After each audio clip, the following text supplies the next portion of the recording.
നിങ്ങൾ ഈ കഴിച്ചുകൊണ്ടിരിക്കുന്ന പലതരം വിറ്റമിൻസിന്റെ സപ്ലിമെന്റ്സ് ഉണ്ടല്ലോ, ഇത് ശരിക്കും നമ്മുടെ ശരീരത്തിന് ആവശ്യമായിട്ടുള്ള ഒരു കാര്യമാണോ?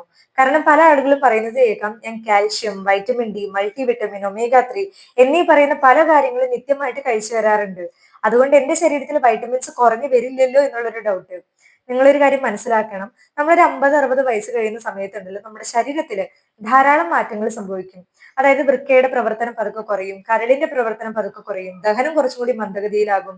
Even B P, sugar, thyroid, cholesterol, heart diseases എന്നിങ്ങനെ പറയുന്ന പല കണ്ടീഷൻസിനും ഒന്നിലധികം മരുന്ന് കഴിച്ചു വരുന്ന ധാരാളം ആളുകളുണ്ട്. അപ്പൊ ഇവരൊക്കെ എന്താ ചെയ്യാന്നറിയോ? മെഡിക്കൽ സ്റ്റോറിൽ പോയിട്ട് അവരുടെ സ്വന്തം പ്രിസ്ക്രിപ്ഷൻ വെച്ചിട്ട് calcium, multi vitamin, vitamin A എന്നിങ്ങനെ പറയുന്ന പലതരം വിറ്റമിൻസ് പലരും പറയുന്നത് കേട്ടിട്ടും സ്വന്തമായിട്ട് അങ്ങനെ ദീർഘകാലം അല്ലെങ്കിൽ മാസങ്ങളോളം വർഷങ്ങളോളം കണ്ടിന്യൂസ് ആയിട്ട് എടുത്തു വരാനും തുടങ്ങും. ഇങ്ങനെ നിങ്ങൾ കഴിക്കുന്നത് ഗുണത്തിലേക്കാളേറെ ദോഷമാണ് നമുക്ക് ഭവിക്കുക. കാരണം ഞാനൊരു കാര്യം പറയുന്നത്, ഈ വിറ്റമിൻസ് എന്ന് പറയുന്ന ഒരു കാര്യം കംപ്ലീറ്റ് ആയിട്ട് ദോഷമാണെന്നല്ല പറയുന്നത്. ഹൈ ഡോസ് സപ്ലിമെന്റ് അല്ലെങ്കിൽ ദീർഘകാലമായിട്ട് നമ്മൾ എടുക്കുമ്പോഴാണ് ഈ ഒരു കാര്യം നമ്മുടെ ശരീരത്തിന് ദോഷമായിട്ട് വരുന്നത്. അപ്പൊ ഇന്നത്തെ ഒരു വീഡിയോയിൽ നിങ്ങൾ ശ്രദ്ധിക്കേണ്ട അല്ലെങ്കിൽ ഒഴിവാക്കേണ്ട ഒരു 4 വിറ്റമിൻസ് ഏതൊക്കെയാണ്, അതുപോലെ ഈ ഒരു 50-60 വയസ്സ് കഴിയുന്ന സമയത്ത് നമ്മുടെ ശരീരത്തിൽ കുറഞ്ഞു വരുന്ന വിറ്റമിൻസ്, നമ്മൾ തീർച്ചയായിട്ടും എടുത്തിരിക്കേണ്ട കുറച്ച് വിറ്റമിൻസ്, ആ 4 വിറ്റമിൻസ് ഏതൊക്കെയാണ് എന്നിങ്ങനെ 2 കാറ്റഗറിയിലായിട്ട് ഞാൻ പറയുന്നുണ്ട്. വീഡിയോ മുഴുവനായിട്ട് കാണാനായിട്ട് നിങ്ങൾ ശ്രദ്ധിക്കണം. നമ്മുടെ ശരീരത്തിൽ ഈ വിറ്റമിൻസ് കുറഞ്ഞു വരുമ്പോണ്ടല്ലോ, നമുക്ക് പതുക്കെ പതുക്കെ നമ്മുടെ മസിൽസിന് ബലം കുറയുന്നത് പോലെ, എല്ലുകൾക്ക് ബലം കുറയുന്നത് പോലെ, ഓർമ്മക്കുറവ്, ക്ഷീണം എന്നിങ്ങനെ പറയുന്ന പല കാര്യങ്ങളും ഉണ്ടാകും. അപ്പൊ നിങ്ങൾ ഒഴിവാക്കേണ്ടതും കഴിക്കേണ്ടതുമായിട്ടുള്ള വിറ്റമിൻസ് എന്തൊക്കെയാണെന്ന് നമുക്ക് നോക്കാം. സോ വീഡിയോയിലേക്ക് കിടക്കും. അപ്പൊ ആദ്യത്തെ നമ്മുടെ വേസ്റ്റ് ആയിട്ടുള്ള ഒരു സപ്ലിമെന്റ് ആണ് കാൽഷ്യം സപ്ലിമെന്റ്. ഈ കാൽഷ്യം എന്ന് പറയുന്ന സമയത്ത് നമ്മൾ ആദ്യമായിട്ട് ചിന്തിക്കുന്നത് നമ്മുടെ എല്ലുകളുടെ ബലത്തിനായിട്ട് നമ്മൾ കഴിച്ചു വരേണ്ട ഒരു കാര്യമായിട്ടാണ്. ഓഫ് കോഴ്സ് വളരെ ശരിയായിട്ടുള്ള ഒരു കാര്യമാണ്, നമ്മുടെ ശരീരത്തിന് വളരെയധികം ഇമ്പോർട്ടന്റ് ആയിട്ടുള്ള ഒരു കാര്യം കൂടിയാണ് കാൽഷ്യം. പക്ഷേ ഈ കാൽഷ്യം എന്ന് പറയുന്നത് നമ്മുടെ എല്ലുകളുടെ ബലത്തിന് മാത്രമല്ല കേട്ടോ, നമ്മുടെ ഹൃദയത്തിന്റെ ആരോഗ്യത്തിന്, നാഡികളുടെ പ്രവർത്തനത്തിന്, മസിൽസിന്റെ പ്രവർത്തനത്തിന്, രക്തം കട്ടപിടിക്കാൻ എന്നിങ്ങനെ പറയുന്ന ധാരാളം ഫങ്ഷൻസും ഈ കാൽഷ്യം ചെയ്തു വരുന്നുണ്ട്. അതുകൊണ്ട് തന്നെ ഇപ്പൊ നമ്മുടെ ശരീരത്തിലെ കാൽഷ്യം നന്നായിട്ട് കുറഞ്ഞു വരിക എന്ന് വിചാരിക്കുക. അപ്പൊ അത് കുറഞ്ഞു വരുമ്പോൾ നമ്മുടെ എല്ലുകളിൽ ഓൾറെഡി കാൽഷ്യം ഡിപ്പോസിറ്റ് ആയിട്ട് ഇരിക്കുന്നുണ്ട്. അപ്പൊ ശരീരം എന്താ ചെയ്യുക? എല്ലുകളിൽ നിന്ന് ആ കാൽഷ്യത്തിനെ എടുത്തിട്ട് ഈ ഫങ്ഷൻസ് ഒക്കെ നടത്തും. പതുക്കെ പതുക്കെ ഇങ്ങനെ ചെയ്യുന്നതിലൂടെ എല്ലിന്റെ ബലം നന്നായിട്ട് കുറഞ്ഞു വരാനായിട്ട് തുടങ്ങും. ഒരു 40-50 കഴിയുമ്പോൾ നന്നായിട്ട് ഒരു വീക്ക്നെസ്സും എല്ലിന്റെ ബലക്കുറവ് എന്നിങ്ങനെ പറയുന്ന കാര്യങ്ങളൊക്കെ ചെയ്യും. അതുകൊണ്ട് തന്നെ കാൽഷ്യം നമ്മൾ കഴിക്കേണ്ടതും വളരെ ഇമ്പോർട്ടന്റ് ആയിട്ടുള്ള ഒരു കാര്യമാണ്. പക്ഷേ നാച്ചുറൽ ആയിട്ടുള്ള സോഴ്സിലൂടെ നിങ്ങൾ കൂടുതലായിട്ട് കഴിക്കാനായിട്ട് നോക്കുക. നിങ്ങളിപ്പോ കൂടുതലായിട്ട് ദീർഘകാലം ഈ കാൽഷ്യം സപ്ലിമെന്റ് പോലെയുള്ള കാര്യങ്ങൾ കഴിക്കുമ്പോഴാണ് നമുക്ക് പ്രശ്നങ്ങൾ ഉണ്ടാക്കുന്നത്. പല പഠനങ്ങളും പറയുന്നത് കൂടുതലായിട്ട് നമ്മൾ അമിതമായിട്ട് കാൽഷ്യം കഴിക്കുന്നതിലൂടെ കിഡ്നിയിലെ stone, constipation, hypercalcemia, even നമ്മൾ കഴിക്കുന്ന ചില മരുന്നുകൾ ഉണ്ടല്ലോ അതിന്റെ പ്രവർത്തനത്തിന് വരെ ഇത് മാറ്റാനായിട്ടുള്ള ചാൻസസും ഉണ്ട്. ഡോസസ് നമ്മൾ നോക്കുകയാണെങ്കിൽ ഒരു 51 വയസ്സൊക്കെ കഴിഞ്ഞിട്ടുള്ള ആളുകളൊക്കെ ആണെങ്കിൽ സ്ത്രീകളില് ദിവസേന 1200 മില്ലിഗ്രാം, പുരുഷന്മാരിൽ നോക്കുകയാണെങ്കിൽ 1000 മുതൽ 1200 മില്ലിഗ്രാം വരെ ഇത്ര ഡോസിൽ നമ്മൾ സപ്ലിമെന്റോ അല്ലെങ്കിൽ ഫുഡ് രൂപേനോ ഏതെങ്കിലും ഒരു വഴിയിലൂടെ നമുക്ക് കാൽഷ്യം കഴിക്കാം. പക്ഷെ ഒരു ദിവസം 2000 മില്ലിഗ്രാമത്തിനേക്കാൾ കൂടുതൽ പോവുകയാണെങ്കിൽ അത് നമുക്ക് കുറച്ച് പ്രശ്നങ്ങൾ ഉണ്ടാക്കുന്ന ഒരു കാര്യം തന്നെയാണ്. നാച്ചുറൽ ആയിട്ടുള്ള സോഴ്സസ് നമ്മൾ നോക്കുകയാണെങ്കിൽ എള്ള്, പാല്, റാഗി, ഇലക്കറികള്, അതുപോലെ തന്നെ ചെറിയ ചെറിയ മീനുകൾ ഉണ്ടല്ലോ, ഇതെല്ലാം നല്ലൊരു നാച്ചുറൽ സോഴ്സസ് ആണ്. ഇപ്പൊ നിങ്ങളുടെ ഡോക്ടർമാർ നിങ്ങൾക്ക് സജഷൻ ചെയ്യുകയാണ്, കാൽഷ്യത്തിന്റെ സപ്ലിമെന്റ് ഒക്കെ സജഷൻ ചെയ്യുകയാണെങ്കിൽ അവർ തന്നിട്ടുള്ള ഡ്യൂറേഷനിൽ നിങ്ങൾ കഴിക്കാനായിട്ട് നോക്കുക. പക്ഷെ ചില ആളുകളുണ്ട് ആ ഡ്യൂറേഷൻ കഴിഞ്ഞതിന് ശേഷം കുറച്ചും കൂടി നല്ലതാവും എന്ന് വിചാരിച്ചിട്ട് കുറച്ചും കൂടി കൂടുതൽ കഴിക്കുന്ന ആളുകളുണ്ട്. അങ്ങനെ നിങ്ങൾ പ്രിസ്ക്രിപ്ഷൻ ഇല്ലാതെ കൂടുതലായിട്ട് കാൽഷ്യത്തിന്റെ സപ്ലിമെന്റ് കഴിക്കാതിരിക്കാൻ നാച്ചുറൽ ആയിട്ടുള്ള സോഴ്സിലൂടെ ഭക്ഷണത്തിലൂടെ ഈ കാര്യങ്ങൾ കഴിക്കാനും കൂടി നിങ്ങൾ ശ്രദ്ധിക്കണം. ഇനി രണ്ടാമത്തെ വൈറ്റമിൻ സപ്ലിമെന്റ് ആണ് വൈറ്റമിൻ B6. ഈ വൈറ്റമിൻ B6 എന്ന് കേൾക്കുമ്പോൾ പല ആളുകൾക്കും തോന്നിയിരിക്കാം ഇതൊരു വാട്ടർ സൊല്യൂബിൾ ആയിട്ടുള്ള വൈറ്റമിൻ ആണ്. അതായത് നമ്മൾ കൂടുതലായിട്ട് കഴിച്ചാലും ഉണ്ടല്ലോ നമ്മുടെ ശരീരത്തിൽ കൂടുതലായിട്ടുള്ള കാര്യങ്ങൾ മൂത്രത്തിലൂടെ ഫ്ലഷ് ആയിട്ട് പോവാണ് ചെയ്യുക. പക്ഷെ നിങ്ങളുടെ ഏറ്റവും വലിയൊരു തെറ്റിദ്ധാരണയാണ് കേട്ടോ.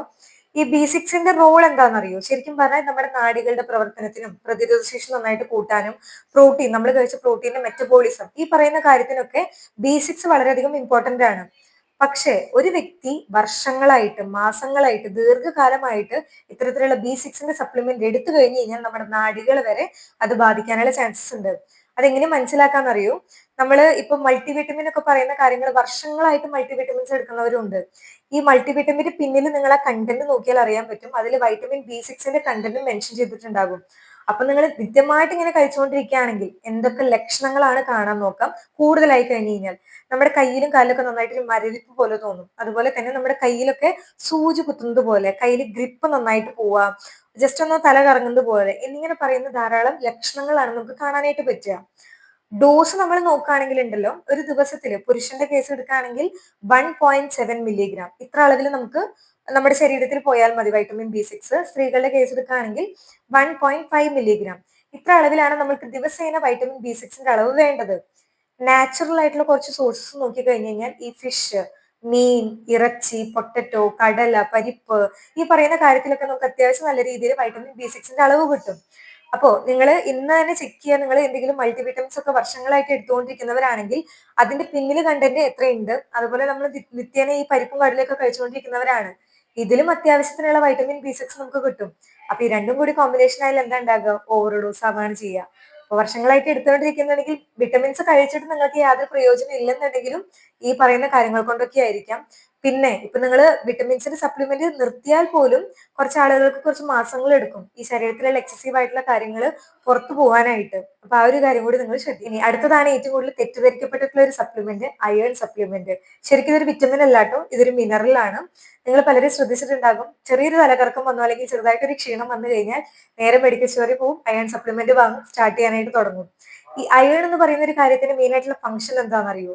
നമ്മുടെ ശരീരത്തിൽ ഹീമോഗ്ലോബിൻ നിർമ്മിക്കുക, അതുപോലെ തന്നെ ശരീരത്തിൽ ഫുൾ ആയിട്ട് ഓക്സിജൻ സപ്ലൈ ചെയ്യുക, തലച്ചോറിന്റെ പ്രവർത്തനത്തിന് ഊർജം നന്നായിട്ട് നൽകുക, ഈ പറയുന്ന കാര്യങ്ങളൊക്കെയാണ് അയേൺ ചെയ്യുന്നത്. പക്ഷെ എല്ലാവർക്കും നമുക്ക് അയേൺ സപ്ലിമെന്റ് കൊടുക്കേണ്ട ഒരു ആവശ്യമില്ല. കാരണം അനാവശ്യമായിട്ട് നമ്മുടെ ശരീരത്തിൽ അയേണിന്റെ സപ്ലിമെന്റ് പോയി കഴിഞ്ഞാൽ ഈ അയേൺ എന്താ ചെയ്യാന്നറിയോ, നമ്മുടെ ശരീരത്തിൽ ഡിപ്പോസിഷൻ ആവാൻ തുടങ്ങും, അതായത് ഡിപ്പോസിറ്റ് ആവും. ഇതിങ്ങനെ കൂടുതലാകുമ്പോൾ നമുക്ക് വയറുവേദന, വയറിളക്കം, ഛർദി, അല്ലെങ്കിൽ നമ്മുടെ മലം പോകുന്ന സമയത്ത് ഒരു ബ്രൗണിഷ് ബ്ലാക്കിഷ് കളർ പോലെ നമുക്ക് തോന്നാം. ഈവൻ നമ്മുടെ കിഡ്നിയിലും ലിവറിലും ഓവർലോഡ് വരെ ഉണ്ടാകാനുള്ള ചാൻസസ് ഉണ്ട്. അപ്പൊ അതുകൊണ്ട് ഒരു 60 വയസ്സ് കഴിഞ്ഞു, അല്ലെങ്കിൽ ഒരു 50 വയസ്സ് കഴിഞ്ഞു, അല്ലെങ്കിൽ നിങ്ങൾക്ക് തലകറക്കൊക്കെ വന്നു കഴിഞ്ഞാൽ എപ്പോഴും അനീമിക് ആവണമെന്ന് യാതൊരു നിർബന്ധവും ഇല്ല. ചില സമയത്ത് ശരീരത്തിൽ വൈറ്റമിൻസ് കുറയുന്നത് കൊണ്ടുണ്ടാകാം, ഡീഹൈഡ്രേഷൻ ആകുന്നത് കൊണ്ടുണ്ടാകാം, ഫെറിറ്റിൻ കുറയാം, അല്ലെങ്കിൽ എന്തെങ്കിലും ക്രോണിക് ആയിട്ടുള്ള കിഡ്നി ഡിസീസസ്, കൊളോൺ ക്യാൻസർ, അങ്ങനെ പറയുന്ന പല കണ്ടീഷൻസ് കൊണ്ട് നമുക്ക് ഈ ഒരു ക്ഷീണം കണ്ടു എന്ന് വരാം. അപ്പൊ നിങ്ങൾക്കൊരു സപ്ലിമെന്റ് സ്റ്റാർട്ട് ചെയ്യണം എന്നുണ്ടെങ്കിൽ തന്നെ ആദ്യമായിട്ട് നിങ്ങളൊരു ഡോക്ടറെ കാണുക. ഡോക്ടറെ കണ്ടിട്ട് നിങ്ങളൊരു അയൺ, HB, ഹീമോഗ്ലോബിന്റെ ടെസ്റ്റ്, അല്ലെങ്കിൽ ഫെറിറ്റിൻ ടെസ്റ്റ് എന്നീ പറയുന്ന കാര്യങ്ങളൊക്കെ ടെസ്റ്റ് ചെയ്തിട്ട് കുറവാണെങ്കിൽ മാത്രം ഒരു ഡോക്ടർ നിങ്ങൾക്ക് തരികയാണ്, സപ്ലിമെന്റ് തരികയാണെങ്കിൽ ആ ഡ്യൂറേഷനിൽ നിങ്ങൾ വെക്കാനായിട്ട് സ്റ്റാർട്ട് ചെയ്യുക. ഇല്ല എന്നുണ്ടെങ്കിൽ നാച്ചുറൽ ആയിട്ടുള്ള സപ്ലിമെന്റിൽ നിന്നും അത്യാവശ്യം നമുക്ക് നല്ല രീതിയിൽ കിട്ടും. കാരണം ഒരു ദിവസത്തിലുണ്ടല്ലോ, ഒരു 50 കഴിഞ്ഞിട്ടുള്ള ഒരു പുരുഷനും അല്ലെങ്കിൽ ആർത്തവം നിന്നിട്ടുള്ള സ്ത്രീകൾക്കൊക്കെ ആണെങ്കിൽ ദിവസത്തിലെ 8 മില്ലിഗ്രാം അത്രയും നമ്മുടെ ശരീരത്തിൽ പോയാൽ മതി. ഇതിനായിട്ട് നമുക്ക് കടല കഴിക്കാം, ഇലക്കറികൾ കഴിക്കാം, പയറുവർഗ്ഗങ്ങൾ കഴിക്കാം, മത്സ്യം അല്ലെങ്കിൽ നമ്മുടെ മീൻ പോലെയുള്ള കാര്യങ്ങളൊക്കെ ഭക്ഷണത്തിൽ ഉൾപ്പെടുത്താനായിട്ട് ശ്രദ്ധിക്കുക. ആവശ്യമായിട്ടുള്ള രീതിയിൽ അത്യാവശ്യത്തിനുള്ള ക്വാണ്ടിറ്റിയിൽ നമുക്ക് അയൺ നല്ല രീതിയിൽ ലഭിക്കുന്നതാണ്. അപ്പോൾ അനാവശ്യമായിട്ട് നിങ്ങൾ ഈ അയൺ സപ്ലിമെന്റ് ഒക്കെ എപ്പോഴും കഴിക്കുന്നവരാണെങ്കിൽ ഒന്ന് നിങ്ങൾ ശ്രദ്ധിക്കാനായിട്ട് കൂടി നോക്കുക. ഇനി അടുത്തതാണ് നമ്മുടെ കണ്ണിന് നല്ലതായിട്ട് എടുക്കുന്ന വൈറ്റമിൻ A എന്ന് പറയുന്ന ഒരു കാര്യം. നമുക്ക് എല്ലാവർക്കും അറിയാലോ, വൈറ്റമിൻ A എന്ന് പറയുന്നത് നമ്മുടെ കണ്ണിന്റെ കാഴ്ചശക്തിക്കൊക്കെ വളരെയധികം സേഫ് ആയിട്ട് നമ്മൾ ഉപയോഗിക്കുന്ന ഒരു കാര്യമാണ്. പക്ഷേ നിങ്ങളൊരു പ്രായമായിട്ടുള്ള ആളുകളൊക്കെ ആണെങ്കിൽ ഒരിക്കലും നിങ്ങൾ നിങ്ങളുടെ ഡോക്ടറുടെ നിർദ്ദേശപ്രകാരം ഇല്ലാതെ വൈറ്റമിൻ A, റെറ്റിനോൾ സപ്ലിമെന്റ് പോലെയുള്ള കാര്യങ്ങൾ ദീർഘകാലം ഒരിക്കലും നിങ്ങൾ എടുക്കരുത്. ഈ വൈറ്റമിൻ എയുടെ മെയിൻ ആയിട്ടുള്ള കുറച്ചൊരു ഫംഗ്ഷൻ നമ്മൾ നോക്കുകയാണെങ്കിൽ നമ്മുടെ കണ്ണിന്റെ കാഴ്ചശക്തിക്ക്, നൈറ്റ് വിഷൻ നന്നായിട്ട് കൂട്ടാൻ, നമ്മുടെ ചർമ്മത്തിന്, ഈവൻ നമ്മുടെ കോശങ്ങളുടെ ആരോഗ്യത്തിന് എന്നിങ്ങനെ പറയുന്ന പല കാര്യത്തിനാണ് ഈ വൈറ്റമിൻ നമ്മൾ യൂസ് ചെയ്യുന്നത്. പക്ഷേ ഇത് കൂടുതലായിട്ട് നമ്മുടെ ശരീരത്തിലേക്ക് പോയി കഴിഞ്ഞു കഴിഞ്ഞാൽ, ഈ റെറ്റിനോൾ സപ്ലിമെന്റ് പോലെയുള്ള കാര്യങ്ങൾ ഓവർഡോസ് ആയിട്ട് നമ്മുടെ ശരീരത്തിൽ പോയി കഴിഞ്ഞു കഴിഞ്ഞാൽ നമ്മുടെ കരളിന് കുറച്ചൊക്കെ ലോഡ് കൂട്ടാനുള്ള ചാൻസസ് ഉണ്ട്. ഈവൻ നമുക്ക് തലകറക്കം, തലവേദന, വൈറ്റമിൻ ടോക്സിസിറ്റി ഇവയെല്ലാം ഉണ്ടാക്കിയേക്കാം. അതുകൊണ്ട് നാച്ചുറൽ ആയിട്ടുള്ള ബീറ്റാ കരോട്ടിൻ അടങ്ങിയിട്ടുള്ള കാര്യങ്ങൾ നിങ്ങൾ ഭക്ഷണത്തിൽ ഉൾപ്പെടുത്താനായിട്ട് നോക്കുക. ക്യാരറ്റ്, മത്തങ്ങ, അതുപോലെ സ്വീറ്റ് പൊട്ടറ്റോ, ചീര, പിന്നെ ഈ മുട്ടയുടെ മഞ്ഞ ഉണ്ടല്ലോ, ഈ പറയുന്ന കാര്യങ്ങളൊക്കെ നിങ്ങൾ സേഫ് ആയിട്ട് ഭക്ഷണത്തിൽ ഉൾപ്പെടുത്താനായിട്ട് നോക്കുക. ഈ ബീറ്റാ കരോട്ടിൻ എന്ന് പറയുന്നത് കൺവേർട്ട് ആയിട്ട് വൈറ്റമിൻ A ആയിട്ട് മാറുകയാണ് ചെയ്യുന്നത്. അപ്പൊ നാച്ചുറൽ ആയിട്ടുള്ള ഫുഡ് സോഴ്സിൽ നിങ്ങൾ വൈറ്റമിൻ ഉൾപ്പെടുത്തുക. റെറ്റിനോട് അടങ്ങിയിട്ടുള്ള സപ്ലിമെന്റ്സ് ദീർഘകാലമായിട്ട് കഴിക്കുന്നതിന് മുന്നേ നിങ്ങളൊരു ഡോക്ടറെ കൺസൾട്ട് ചെയ്തതിനു ശേഷം മാത്രം കഴിക്കാനായിട്ട് കൂടി നിങ്ങൾ ശ്രദ്ധിക്കുക. നെക്സ്റ്റ് നമുക്കൊരു 50-60 വയസ്സൊക്കെ കഴിയുന്ന സമയത്ത് നിങ്ങൾ തീർച്ചയായിട്ടും എടുത്തിരിക്കേണ്ട വൈറ്റമിൻസും മിനറൽസും അത് ഏതൊക്കെയാന്ന് നമുക്ക് നോക്കാം. ഒന്നാമത്തെ ഒരു കാറ്റഗറിയിൽ വരുന്നതാണ് മെഗ്നീഷ്യം. ഈ മെഗ്നീഷ്യം എന്ന് പറയുന്ന ഒരു കാര്യം ഉണ്ടല്ലോ, പ്രായമാകുന്ന സമയത്ത് നമ്മൾ അത്രയും ഫോക്കസ് ചെയ്യാത്തൊരു കാര്യമാണ്. മെഗ്നീഷ്യം എന്ന് പറഞ്ഞാൽ നമ്മുടെ ശരീരത്തിൽ ഏകദേശം ഒരു 300-ലധികം എൻസൈംസിന്റെ ഫംഗ്ഷന് വളരെയധികം ഇമ്പോർട്ടന്റ് ആയിട്ടുള്ള ഒരു കാര്യമാണ്. നമ്മുടെ നാഡികളുടെ പ്രവർത്തനത്തിന്, തലച്ചോറിന്റെ പ്രവർത്തനത്തിന്, ഹൃദയത്തിന്റെ പ്രവർത്തനത്തിന്, എല്ലുകളുടെ ബലത്തിന്, നമ്മുടെ വൈറ്റമിൻ D ശരിയായിട്ട് നമ്മുടെ ശരീരത്തിൽ ആഗിരണം ചെയ്യാൻ എന്നിങ്ങനെ പറയുന്ന പല ഫംഗ്ഷൻസും ആണ് മെഗ്നീഷ്യം ചെയ്യുന്നത്. അപ്പൊ പ്രായമാകുമ്പോൾ എന്താ ഉണ്ടാവാന്നറിയോ? നമ്മുടെ ദഹനം കുറച്ചും കൂടി ഒന്ന് വീക്ക് ആകാനായിട്ട് തുടങ്ങും. നമ്മൾ കഴിക്കുന്ന ഭക്ഷണം ശരിയായിട്ട് ദഹിക്കില്ല. ഈവൻ ധാരാളം ആളുകൾ ഡയൂറിറ്റിക് പോലുള്ള മെഡിസിൻസ് എടുക്കുന്നവരുണ്ടാകും. അല്ലെങ്കിൽ ദീർഘകാലമായിട്ട് ആന്റാസിഡ് പോലെയുള്ള മെഡിസിൻസ് ഒക്കെ എടുത്തു വരുന്നവരില് ഈ മെഗ്നീഷ്യത്തിന്റെ അളവ് കുറച്ചൊന്ന് കുറയാനുള്ള ചാൻസസ് ഉണ്ട്. ഈ മെഗ്നീഷ്യം കുറയുന്ന സമയത്ത് നമ്മുടെ ശരീരത്തിൽ എന്താ ഉണ്ടാകുക? നമ്മുടെ കയ്യിലും കാലിലൊക്കെ നന്നായിട്ടൊരു വിറയല് പോലെ തോന്നും. അല്ലെങ്കിൽ ക്രാംസ്, മസിൽസ് ക്രാംസ് പോലെയുള്ള കാര്യങ്ങള്, അല്ലെങ്കിൽ തല നന്നായിട്ട് കറങ്ങുക, എപ്പോഴും നന്നായിട്ടൊരു ക്ഷീണം, ഹാർട്ട് ബീറ്റ് നന്നായിട്ട് കൂടുക, ഉറക്കക്കുറവ് എന്നിങ്ങനെ പറയുന്ന ധാരാളം കാര്യങ്ങളാണ് മെഗ്നീഷ്യം നമ്മുടെ ശരീരത്തിൽ കുറയുമ്പോൾ ഉണ്ടാകുന്ന പ്രശ്നങ്ങൾ. ഇതിന്റെ നോർമൽ ആയിട്ടുള്ള ഡോസ് നമ്മൾ നോക്കുകയാണെങ്കിൽ പുരുഷന്മാരിലുണ്ടല്ലോ 420 മില്ലിഗ്രാം, സ്ത്രീകൾ നോക്കുകയാണെങ്കിൽ 320 മില്ലിഗ്രാം, ഇത്രയൊക്കെ അളവിൽ നമുക്ക് ദിവസത്തിന് നമുക്ക് മെഗ്നീഷ്യം നമ്മുടെ ശരീരത്തിലേക്ക് നമുക്ക് ഇടാം. ഇനി നാച്ചുറൽ ആയിട്ടുള്ള കുറച്ച് സോഴ്സസ് നമ്മൾ നോക്കുകയാണെങ്കിൽ മത്തങ്ങയുടെ കുരു, ബദാം, കശുവണ്ടി, പഴം, ഈ പറയുന്ന കാര്യങ്ങളൊക്കെ നിങ്ങൾ ഭക്ഷണത്തിൽ നന്നായിട്ട് ഉൾപ്പെടുത്താനായിട്ട് ശ്രദ്ധിക്കുക. അനാവശ്യമായിട്ടുള്ള ഈ മെഗ്നീഷ്യത്തിന്റെ ഈ സപ്ലിമെന്റ്സ് പോലെയുള്ള കാര്യങ്ങളുണ്ടല്ലോ, അത്രയും നിങ്ങൾ അതിലേക്ക് പോവാതിരിക്കുക. നാച്ചുറൽ ആയിട്ടുള്ള സോഴ്സിൽ നിങ്ങൾ കൂടുതലും സ്റ്റിക്ക് ഓൺ ചെയ്യാനായിട്ടും കൂടി നോക്കുക. ഈവൻ ഇപ്പൊ നിങ്ങൾക്ക് എന്തെങ്കിലും കിഡ്നി റിലേറ്റഡ് ആയിട്ടുള്ള പ്രശ്നങ്ങളൊക്കെ ഉണ്ടെങ്കിൽ, ഈവൻ നിങ്ങൾ മെഗ്നീഷ്യത്തിന്റെ സപ്ലിമെന്റ് എടുക്കുകയാണെങ്കിൽ നാച്ചുറൽ സോഴ്സിലൂടെ നിങ്ങൾ കഴിക്കുകയാണെങ്കിൽ പോലും ഡോക്ടറെ കൺസൾട്ട് ചെയ്തതിനു ശേഷം മാത്രം നിങ്ങൾ കഴിക്കാനായിട്ടും കൂടി നിങ്ങൾ ഇനി അടുത്തതാണ് നമ്മുടെ മെയിൻ ആയിട്ടുള്ള എല്ലുകളുടെ ബലത്തിന്റെ താക്കോൽ എന്ന് വിളിക്കാൻ പറ്റുന്ന വൈറ്റമിൻ ഡി എന്ന് പറയുന്നത്. ഈ വൈറ്റമിൻ ഡി ഉണ്ടല്ലോ ഇപ്പോഴത്തെ ഈ ഒരു ജനറേഷനിൽ ചെറുപ്പക്കാരിൽ വരെ നല്ല രീതിയിൽ ഡെഫിഷ്യൻസി കണ്ടുവരുന്ന ഒരു കാര്യം കൂടിയാണ്. മെയിൻ ആയിട്ടുള്ള ഒരു കാരണം നോക്കി കഴിഞ്ഞു കഴിഞ്ഞാൽ ഈ നമ്മൾ സൂര്യപ്രകാശത്തിന്റെ ഒരു കോണ്ടാക്ട് കുറവ്, പിന്നെ നമ്മൾ പുറത്തു പോകുന്ന സമയത്ത് സൺസ്ക്രീൻ ഒക്കെ അപ്ലൈ ചെയ്യുന്നതുകൊണ്ടും ഈ ഒരു കാര്യം നല്ല രീതിയിൽ കുറഞ്ഞു വരാറുണ്ട്. ഇത് കുറയുന്ന സമയത്ത് ശരീരത്തിൽ ഉണ്ടാകുന്ന ലക്ഷണങ്ങൾ നോക്കി കഴിഞ്ഞു കഴിഞ്ഞാൽ നമുക്ക് നല്ലൊരു ക്ഷീണം പോലെ തോന്നാം, മസിൽസിൽ വേദന, എല്ലുകളിൽ വേദന, ഈവൻ ദഹന സംബന്ധമായിട്ടുള്ള പ്രശ്നങ്ങള്, എപ്പോഴും നന്നായിട്ടൊരു ആൻസൈറ്റി പോലെ, അങ്ങനെ പറയുന്ന പല കാരണങ്ങളും വൈറ്റമിൻ ഡി കുറയുമ്പോൾ കണ്ടുവരുന്ന ഒരു കാര്യമാണ്. ഇനി ഈ വൈറ്റമിൻ ഡിയുടെ മെയിൻ ആയിട്ടുള്ള റോള് നമ്മൾ നോക്കിക്കഴിഞ്ഞാൽ നമ്മുടെ മസിൽസിനെ കുറച്ചൊന്ന് ബലപ്പെടുത്താനും എല്ലുകളെ കുറച്ചൊന്ന് ബലപ്പെടുത്താനും നമ്മൾ കഴിക്കുന്ന കാൽഷ്യത്തിന്റെ ശരിയായിട്ടുള്ള ഒരു അബ്സോർപ്ഷനും വൈറ്റമിൻ ഡി വളരെ ഇമ്പോർട്ടന്റ് ആയിട്ടുള്ള ഒരു കാര്യമാണ്. എത്ര ഡോസിൽ നമുക്കിത് വേണം നോക്കിക്കഴിഞ്ഞാൽ ഒരു 50 മുതൽ 71 വയസ്സ് 70 വയസ്സ് വരെയൊക്കെ നോക്കുകയാണെങ്കിൽ ഏകദേശം ദിവസവും ഒരു 600 ഇന്റർനാഷണൽ യൂണിറ്റ്, ഇത്ര ഒരു അളവിലും ഒരു 71 വയസ്സ് കഴിഞ്ഞു കഴിഞ്ഞാൽ 800 ഇന്റർനാഷണൽ യൂണിറ്റ് ദിവസവും, അങ്ങനെ ഒരു അളവിൽ നമുക്ക് എടുക്കാവുന്നത് കൂടിയാണ്. പക്ഷെ നിങ്ങളായിട്ട് പോയിട്ട് എടുക്കണ്ട കേട്ടോ. നിങ്ങളൊരു ബ്ലഡ് ടെസ്റ്റ് ചെയ്യുക, അതിൽ നിങ്ങളുടെ വൈറ്റമിൻ ഡി കുറഞ്ഞു വരികയാണെങ്കിൽ നിങ്ങളുടെ ഡോക്ടറെ കൺസൾട്ട് ചെയ്തതിനു ശേഷം അവർ നൽകുന്ന സാഷേ ക്യാപ്സുൾ എന്താണെങ്കിലും പ്രോപ്പർ ആയിട്ടുള്ള ഡോസിൽ പ്രോപ്പർ ആയിട്ടുള്ള ഡ്യൂറേഷനിൽ എടുക്കാനായിട്ടും കൂടി നോക്കുക. നാച്ചുറൽ ആയിട്ടുള്ള കുറച്ച് സോഴ്സസ് നമ്മൾ നോക്കുകയാണെങ്കിൽ ഈ മുട്ടയുടെ മഞ്ഞ ഉണ്ടല്ലോ, വളരെ മൈന്യൂട്ട് ആയിട്ടാണ് കിട്ടുക, പക്ഷെ എന്നാലും നമുക്ക് കഴിക്കാവുന്നതും കൂടിയാണ്. മുട്ടയുടെ മഞ്ഞ, കൂൺ, അതുപോലെ തന്നെ ഈ കൊഴുപ്പുള്ള മീൻ, ഇത്തരത്തിൽ പറയുന്ന കാര്യങ്ങൾ, ഫോർട്ടിഫൈഡ് മിൽക്ക്, ഈ പറയുന്ന കാര്യങ്ങളൊക്കെ നാച്ചുറൽ ആയിട്ട് കഴിക്കാനായിട്ടും കൂടി നിങ്ങൾ ശ്രദ്ധിക്കുക. പക്ഷേ ഇതിനേക്കാൾ മെയിൻ ആയിട്ടുള്ള ഒരു സോഴ്സ് നോക്കുകയാണെങ്കിൽ സൂര്യപ്രകാശം തന്നെയാണ്. അറ്റ്ലീസ്റ്റ് നിങ്ങൾ ദിവസം ഒരു 15 മുതൽ 20 മിനിറ്റ് വരെ നിങ്ങൾ ഈ സൺസ്ക്രീനൊന്നും അപ്ലൈ ചെയ്യാതെ നമ്മുടെ ശരീരം മൊത്തം എക്സ്പോസ് ചെയ്യാനും കൂടി നിങ്ങൾ ഒന്ന് ശ്രദ്ധിക്കുക. ഇനി മൂന്നാമത്തെ, മുതിർന്ന ആളുകൾ തീർച്ചയായിട്ടും എടുത്തിരിക്കേണ്ട ഒരു വൈറ്റമിൻ ആണ് വൈറ്റമിൻ B12 എന്ന് പറയുന്ന ഒരു കാര്യം. ഈ വൈറ്റമിൻ B12 എന്ന് പറയുന്ന ഒരു വാട്ടർ സൊല്യൂബിൾ ആയിട്ടുള്ള ഒരു വൈറ്റമിൻ ആണ്. അതായത് നമ്മുടെ ശരീരത്തിൽ ഇപ്പൊ കൂടുതലായിട്ട് B12 ഉണ്ടെന്ന് വെച്ച് കഴിഞ്ഞാൽ മൂത്രത്തിലൂടെ ഈ ഒരു കാര്യം പുറത്തു പോവുകയാണ് ചെയ്യുന്നത്. അതുകൊണ്ട് നമ്മുടെ ശരീരത്തിൽ ശരിയായിട്ടുള്ള ഒരു അളവിൽ ഈ B12 ഉണ്ടാവണം എന്ന് യാതൊരു നിർബന്ധം ഇല്ലാത്തൊരു കാര്യമാണ് കേട്ടോ. ഈ B12 ശരിക്കും പറഞ്ഞാൽ നമ്മുടെ ശരീരത്തിൽ കുറഞ്ഞു വരുന്നത് എന്തൊക്കെ കാരണങ്ങൾ കൊണ്ടാണെന്ന് നോക്കി കഴിഞ്ഞു കഴിഞ്ഞാൽ മെയിൻ ആയിട്ടുള്ള ഒരു കാരണമാണ്, ഇപ്പൊ നിങ്ങൾ ഒരു വെജിറ്റേറിയൻസ് ആണെങ്കിൽ നോൺ വെജ് സോഴ്സിൽ നിന്നാണ്, ആനിമൽ സോഴ്സിൽ നിന്നാണ് കൂടുതലും വൈറ്റമിൻ B12 നമുക്ക് ലഭിക്കുക. വെജിറ്റേറിയൻസ് ആണെങ്കിൽ നല്ല രീതിയിൽ ഡെഫിഷ്യൻസി ഉണ്ടാകാനുള്ള വളരെയധികം ചാൻസസ് ഉണ്ട്. ഇപ്പൊ നിങ്ങൾക്ക് എന്തെങ്കിലും ദഹന സംബന്ധമായിട്ടുള്ള പ്രശ്നങ്ങൾ ഫേസ് ചെയ്യുന്നവരാണ്, വർഷങ്ങളായിട്ട് നിങ്ങൾ എന്തെങ്കിലും എൻറ്റാസിഡ് പോലെയുള്ള മെഡിസിൻസ് എടുക്കുന്നുണ്ട്, അല്ലെങ്കിൽ ദീർഘനാളുകളായിട്ട് നിങ്ങൾ മെറ്റ്ഫോമിൻ പോലുള്ള ഡയബറ്റിക് മെഡിസിൻസ് ഒക്കെ എടുത്തു വരുന്നവരാണെങ്കിൽ തീർച്ചയായിട്ടും നിങ്ങളുടെ ശരീരത്തിൽ B12 കുറയാനുള്ള ചാൻസസ് വളരെയധികം കൂടുതലാണ് കേട്ടോ. ഇത് കുറഞ്ഞു വരുമ്പോൾ നമുക്ക് ശരീരത്തിൽ കാണുന്ന ലക്ഷണങ്ങൾ നോക്കിക്കഴിഞ്ഞാൽ ആദ്യം തന്നെ നമുക്കൊരു ക്ഷീണം പോലെ തോന്നും, അതുപോലെ തല കറങ്ങുന്നത് പോലെ, മറവി നന്നായിട്ടുണ്ടാകുക, ബലം നന്നായിട്ട് പോവുക, നമ്മുടെ കൈകാലുകളൊക്കെ നന്നായിട്ട് മരവിക്കുന്നത് പോലെ, ഈവൻ സൂചി കുത്തുന്നത് പോലെ നല്ലൊരു വേദന, ഇത്തരത്തിലാണ് നമുക്ക് ആദ്യമായിട്ട് നമ്മുടെ ശരീരം കാണിച്ചു തരിക. അപ്പൊ അതൊക്കെ നമ്മൾ ഇതിന്റെ ചികിത്സ ഒന്നും ചെയ്തില്ല, ഇങ്ങനെ തന്നെ വെച്ചിട്ടുണ്ടെങ്കിൽ അത് നമ്മുടെ നാഡികൾ വരെ കേടാക്കാനുള്ള ചാൻസസ് വളരെ കൂടുതലാണ്.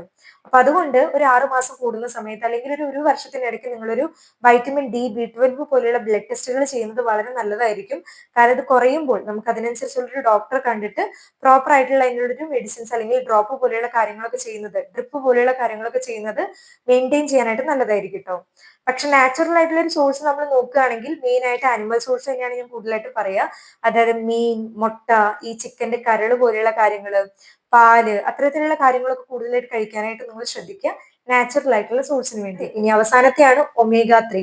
നമ്മുടെ ശരീരത്തിന് ആവശ്യമായിട്ടുള്ള എസെൻഷ്യൽ ആയിട്ടുള്ള ഒരു ഫാറ്റി ആസിഡ് ആണ് കേട്ടോ. അതായത് പ്രധാനപ്പെട്ടിട്ടുള്ള ഒരു കൊഴുപ്പാണ് ഈ ഒമേഗ 3 എന്ന് പറയുന്നത്. ഇത് നമ്മുടെ ശരീരം സ്വയമായിട്ട് ഉണ്ടാക്കാത്തത് കൊണ്ട് നമുക്ക് ഭക്ഷണത്തിലൂടെ കൊടുക്കേണ്ടത് വളരെ ഇമ്പോർട്ടന്റ് ആണ്. 3 തരത്തിൽ ഈ ഒമേഗ 3 ഉണ്ട്. അതായത് ALA, EPA, അതുപോലെ തന്നെ DHA. ഇതിൽ EPA അതുപോലെ തന്നെ DHA എന്ന് പറയുന്നതാണ് നമ്മുടെ ശരീരത്തിന് ഹൃദയത്തിന്റെ ആരോഗ്യത്തിനും തലച്ചോറിന്റെ ആരോഗ്യത്തിനും നമ്മുടെ കണ്ണുകളുടെ ആരോഗ്യത്തിനും കണ്ണിന്റെ റെറ്റിനയുടെ ആരോഗ്യത്തിന് നമ്മുടെ കോശങ്ങളുടെ മെംബ്രെയിൻ ഉണ്ടാക്കാനായിട്ട് അങ്ങനെ പറയുന്ന പല കാര്യങ്ങളും വഹിക്കുന്നത് ഈ EPA അതുപോലെ തന്നെ DHA എന്ന് പറയുന്ന കാര്യങ്ങളാണ്. ഇത് കിട്ടുന്നത് ഈ കൊഴുപ്പുള്ള ചെറിയ ചെറിയ മീനുകൾ ഉണ്ടല്ലോ, അതിൽ നിന്നാണ് കൂടുതലായിട്ട് ഇത് കിട്ടുക. ഇത് നമ്മുടെ ശരീരത്തിൽ കുറഞ്ഞു കഴിഞ്ഞാൽ എന്തൊക്കെ കോംപ്ലിക്കേഷൻസ് ആണ് ഉണ്ടാകാൻ നോക്കി കഴിഞ്ഞാൽ ഹൃദയ സംബന്ധമായിട്ടുള്ള പ്രശ്നങ്ങള്, പ്രായം നന്നായിട്ട് കൂടുക, അതായത് മറവി രോഗം അങ്ങനെ പറയുന്ന സ്കിന്നിന് ഡാമേജ്, അതുപോലെ തന്നെ നമ്മുടെ ഹെയറിന് അങ്ങനെ പറയുന്ന പല പ്രശ്നങ്ങളും ഉണ്ടാകാനുള്ള ചാൻസസ് ഉണ്ട്. അപ്പൊ ഞാൻ ഒരിക്കലും പറയുന്നില്ല ഒമേഗ 3യുടെ സപ്ലിമെന്റ്സ് തന്നെ നിങ്ങൾ കഴിക്കണം എന്നുള്ളൊരു കാര്യം. ആഴ്ചയിൽ 2 വട്ടം ഉണ്ടല്ലോ മീൻ കറി വെച്ച് കഴിച്ചാലും മതി. അതായത് ചെറിയ ചെറിയ മീനുകള്, ചാള, മത്തി അങ്ങനെ പറയുന്ന ചെറിയ ചെറിയ മീനുകള് ആഴ്ചയിൽ 2 വട്ടം നിങ്ങൾ കറി വെച്ച് കഴിക്കാനായിട്ടും കൂടി ശ്രദ്ധിക്കുക. നമുക്ക് ആവശ്യമായിട്ടുള്ള ഒമേഗ 3 നല്ല രീതിയിൽ നമുക്ക് കിട്ടും. പിന്നെ മറ്റൊരു കാര്യം കൂടി, ഇപ്പൊ നിങ്ങൾ ഒമേഗ 3യുടെ സപ്ലിമെന്റ്സ് എടുക്കുന്നവരാണെങ്കിൽ തന്നെ ഇപ്പൊ നിങ്ങൾക്ക് എന്തെങ്കിലും മറ്റേ ബ്ലഡ് കട്ട പിടിക്കുന്ന മെഡിസിൻസ് എടുക്കുന്നവരും കൂടി ആണെങ്കിൽ ഡോക്ടർ കൺസൾട്ട് ചെയ്തതിനു ശേഷം മാത്രം നിങ്ങൾ ഒമേഗ 3യുടെ സപ്ലിമെന്റ്സ് വെക്കാനായിട്ട് കൂടി നോക്കുക. പിന്നെ എടുക്കുന്നുണ്ടെങ്കിൽ നല്ലൊരു കമ്പനിയുടെ നോക്കിയിട്ട് നിങ്ങൾ എടുക്കാനും കൂടി നിങ്ങൾ ശ്രദ്ധിക്കും. കൂടുതലായിട്ട് നമ്മൾ ഇങ്ങനെ ധാരാളം വൈറ്റമിൻസ് കഴിക്കുന്നതല്ല കേട്ടോ നമ്മുടെ ആരോഗ്യത്തിന് മെയിൻറ്റെയിൻ ചെയ്യുന്ന ശരിയായിട്ടുള്ള രീതി. ശരിയായിട്ടുള്ള പോഷകങ്ങൾ ശരിയായിട്ടുള്ള രീതിയിൽ ശരിയായിട്ടുള്ള ഡോസിൽ കഴിക്കുമ്പോഴാണ് അത് മെയിൻറ്റെയിൻ ആയിട്ട് പോവുക. പിന്നെ അഗൈൻ പറയുന്നത്, നിങ്ങൾ എന്ത് തന്നെ സപ്ലിമെന്റ്സ് കഴിക്കുകയാണെങ്കിലും ഓവർ ഡോസിൽ ഹൈ ഡോസിൽ ഓവർ ടൈമിൽ നിങ്ങൾ കഴിക്കാതിരിക്കുക. ഒരു ഡോക്ടറുടെ പ്രിസ്ക്രിപ്ഷൻ പ്രകാരം മാത്രം ശരീരത്തിൽ അഥവാ കുറവാണെങ്കിൽ അതിനനുസരിച്ചുള്ള കുറച്ചൊരു ഷോട്ട് എടുത്തതിന് ശേഷം അവരെന്താണോ പറയുന്നത് അതിനനുസരിച്ചുള്ള കാര്യങ്ങൾ പ്രോപ്പർ ആയിട്ട് മെയിൻറ്റെയിൻ ചെയ്യാനും കൂടി നിങ്ങൾ ശ്രദ്ധിക്കുക. വീഡിയോ എല്ലാവർക്കും ഇൻഫോർമേറ്റീവ് ആയെന്ന് വിചാരിക്കുകയാണ്. നിങ്ങളുടെ കൂട്ടത്തിൽ ആരെങ്കിലും ഇത്തരത്തിൽ ധാരാളം സപ്ലിമെന്റ്സ് ഒക്കെ എടുക്കുന്നവരൊക്കെ ആണെങ്കിൽ തീർച്ചയായിട്ടും ഈ ഒരു വീഡിയോ അവർക്ക് എല്ലാവർക്കും ഷെയർ ചെയ്ത് കൊടുക്കാനും കൂടി ശ്രദ്ധിക്കണം. വീഡിയോ ഇഷ്ടമായി തോന്നുകയാണെങ്കിൽ ലൈക്ക് ചെയ്യുക, ചാനലിൽ പുതിയ ആരെങ്കിലും ഉണ്ടെങ്കിൽ സബ്സ്ക്രൈബ് സപ്പോർട്ട് ചെയ്യാനും കൂടി മറക്കരുത്. സോ മറ്റൊരു വീഡിയോയിൽ വീണ്ടും കാണുന്നത് വരെ നന്ദി, നമസ്കാരം.